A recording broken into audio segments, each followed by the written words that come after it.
கன்னி ராசிக்கு பிறகு கடக ராசிக்கு பிறகு ஒரு நல்ல நேரம் யாருக்குன்னா தனுசு ராசிக்கு அப்படின்னு சொல்லலாம்.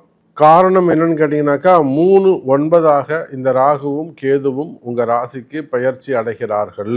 இன்னும் கூட சொல்ல வேண்டும் என்று சொன்னால் தனுசு ராசி நேயர்களே, உங்களுக்கு இப்போ அர்த்தாஷ்டம சனி நடக்குது. சனி ஒரு பக்கம் 10வது பார்வையாக தனுசு ராசியை பார்க்கிறார். அப்போ எந்த அமைப்புகள்லாம் கவனமாக இருக்குன்னா, மெயினாக வருமானம். மெயினாக வேறு எதையுமே சனி கை வைக்க மாட்டாருங்க. உங்கள் வருமானம் தடைபடும்.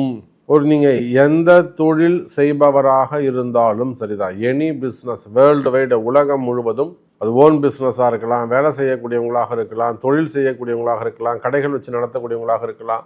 உலகம் முழுவதும் நீங்கள் யாராக இருந்தாலும் தனுசு ராசியாக இருப்பீர்களே, ஆனால் உங்களுடைய வருமானம், அப்போ சனி 10வது பார்வையாக பார்க்கும்போது வருமானத்தில் தொழிலில் ஒரு கலகத்தை ஏற்படுத்துவார். நல்லா பிஸ்னஸ் போயிட்டுருக்கோம், திடீர்னு ஏதாவது டிஸ்டர்பன்ஸ் வரும். ஹவுஸ் ஓனர் எனக்கு இடம் வேணும்லாம், நானே பண்ணிக்கிறேன்லாம் ஏதோ ஒரு தொந்தரவை ஏற்படுத்துவார்.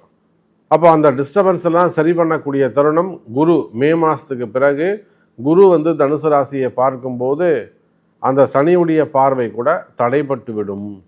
அதே போல் இந்த மே மாதம் 18ஆம் தேதி ராகுவும் கீழே இறங்கி வந்துடுவாருங்க. 3ஆம் இடத்துக்கு ராகு வந்துட்டாருனாக்கா அதிகப்படியான முயற்சிகள் இருக்கும்.